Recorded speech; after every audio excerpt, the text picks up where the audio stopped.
wabarakatuh. Kami dari kelompok 2 akan mempresentasikan mengenai penjadwalan proses, yaitu SJF scheduling.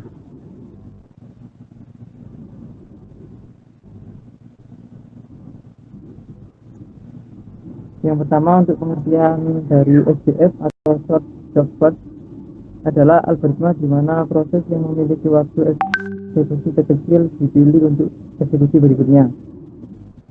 Poin yang kedua, mendahulukan proses dengan batch time terkecil. Untuk metode SJF ini ada dua, yaitu SJF non-preemptive dan SJF preemptive. Pengertian dari SJF non-preemptive dieksekusi oleh CPU dan terdapat proses di ready dengan batch time yang lebih kecil daripada proses yang sedang dieksekusi tersebut. Maka proses yang sedang dieksekusi oleh CPU akan diganti oleh proses yang berada di ready queue.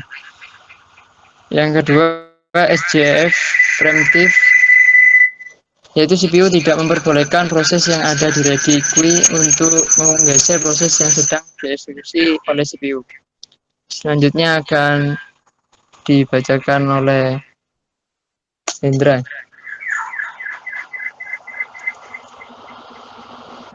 Desain dari SJF scheduling ini terkait dengan setiap pekerjaan sebagai unit waktu untuk diselesaikan. Yang kedua, dapat metode algoritma yang berguna untuk pemrosesan tipe batch. Di sini, mana menunggu pekerjaan selesai tidak penting. Yang ketiga, dapat meningkatkan throughput proses dengan memastikan bahwa pekerjaan yang lebih pendek dieksekusi terlebih dahulu, sehingga mungkin dapat memiliki waktu penyelesaian yang singkat. Yang keempat, meningkatkan hasil pekerjaan dengan menawarkan pekerjaan yang lebih pendek yang harus dijalankan terlebih dahulu, yang sebagian besar memilih waktu yang penyesuaian yang lebih pendek.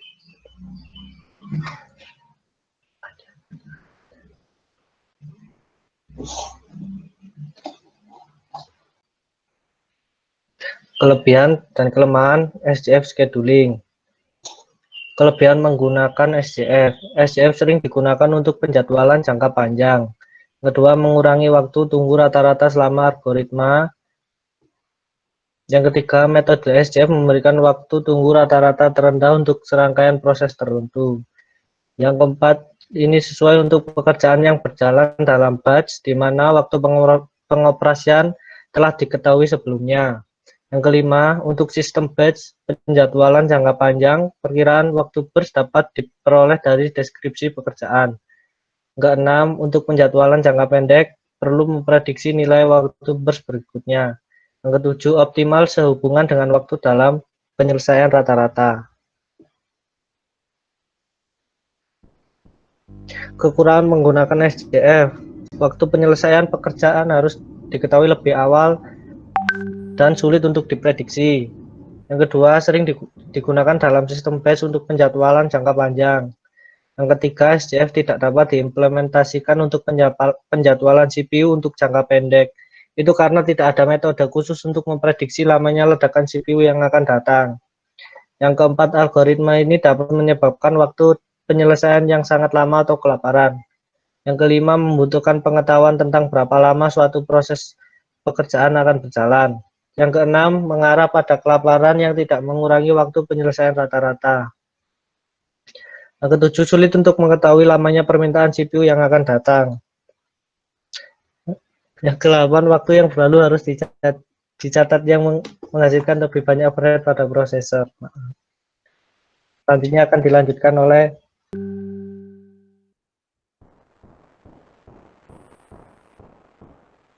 selanjutnya yaitu ada contoh soal. Yang pertama di sini ada first time, waktu kedatangan, priority, dan custom time.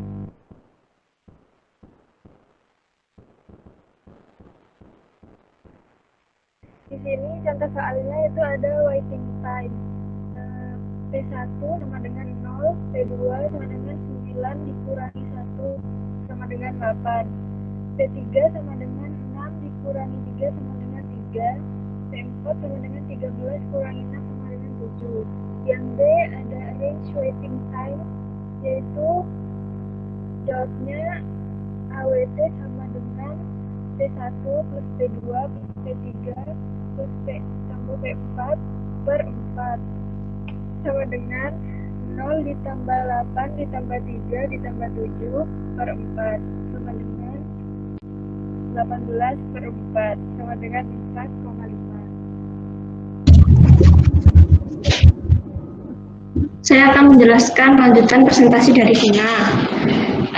Contoh soal 2, pertama itu kita membuat Gantt chart. Jadi cara buat Gantt chart ini yang untuk metode preemptif ini, jadi proses 1 itu dikerjakan dahulu. Tadi kan intinya kalau yang preemptif ini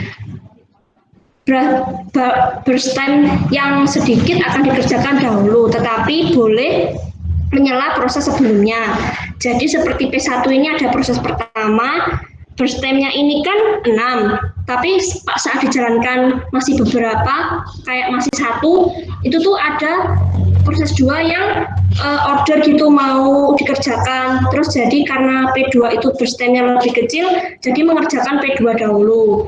Jadi burst time-nya yang P2 itu kan 4. Jadi 1 tambah 4 jadi 5, selesai waktu eksekusi untuk P2, dan begitu seterusnya.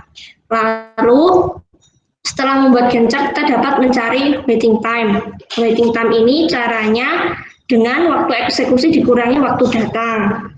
Jadi yang P1 ini kan selesai waktu eksekusinya kan 8. Terus dikurangi waktu kedatangan itu P1 itu 1, jadi 8 dikurangi 1 sama dengan 7. Seterusnya juga seperti itu. Setelah itu, kita kalau sudah mendapat waiting time, kita dapat mencari rata-rata dari waiting time, yaitu dengan menambah P1 plus P2 plus P3 plus P4, lalu dibagi dengan 4. Lalu kita dapat mencari turnaround time, jadi itu waktu selesainya setelah semua proses itu berjalan.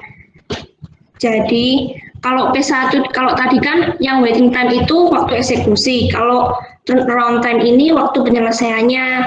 Jadi kan P1 itu 13 itu dari mana? 13 itu waktu selesainya P1 itu dikurangi sama waktu tunggunya. Waktu eksekusinya tunggu itu kan 0, jadi 13 dikurangi 0 sama dengan 13. Kayak gitu. Terus selanjutnya juga seperti itu. Terus kita dapat mencari rata-rata dari turnaround time, yaitu P1 plus P2 plus P3 plus P4 dibagi 4. 3/7 per 4 sama dengan 9,25.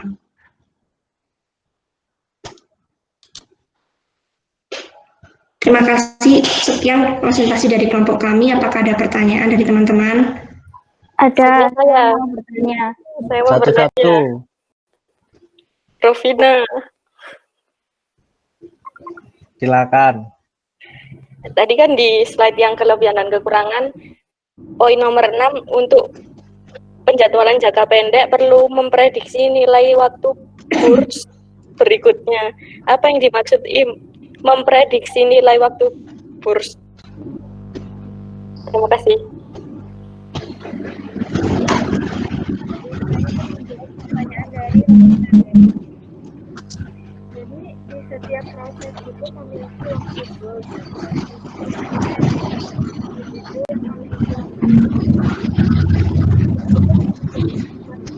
yang waktunya lebih pendek.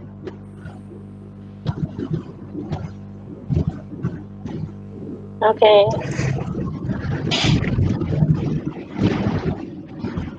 Selanjutnya silakan Epi.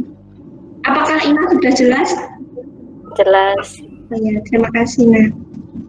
Silakan Happy. Ya, saya mau bertanya. Tadi kan dijelaskan ada 2 metode, yaitu metode non-preemptif dan preemptif. Nah, antara 2 metode itu, mana yang lebih efektif?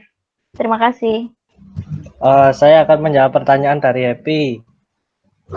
Menurut saya penjadwalan preemptif itu lebih efektif dikarenakan proses dapat melakukan disela oleh proses lain, sehingga proses ini akan kembali diproses setelah CPU menyelesaikan proses yang menyela.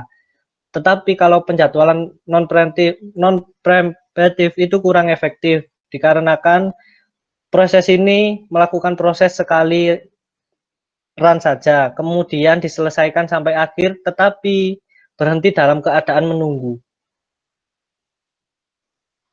Gimana Mbak Epi? Ya, saya juga. Ya, terima kasih. Ya, Ya, terima kasih. sudah jelas ya, Pi. Sudah. Ya, saya juga mau menambahkan sedikit seperti tadi contoh soal sebenarnya untuk waktu tunggu yang sudah dihitung rata-rata itu memang lebih efektif non preemptif. Soalnya karena itu bisa disela itu makanya lebih mendahulukan yang first time yang lebih sedikit seperti itu. Baik, makasih Mbak Aziza. Ya, terima kasih. Ya karena pertanyaan dibatasi itu dua orang saja. Oleh karena itu, bila penjelasan kurang-kurang, ada yang kurang atau tidak menjawab pertanyaannya kurang paham atau bagaimana, atau penjelasannya kurang enak, mohon maaf. Sekian dari kelompok 2. Wassalamualaikum warahmatullahi wabarakatuh. Waalaikumsalam warahmatullahi wabarakatuh.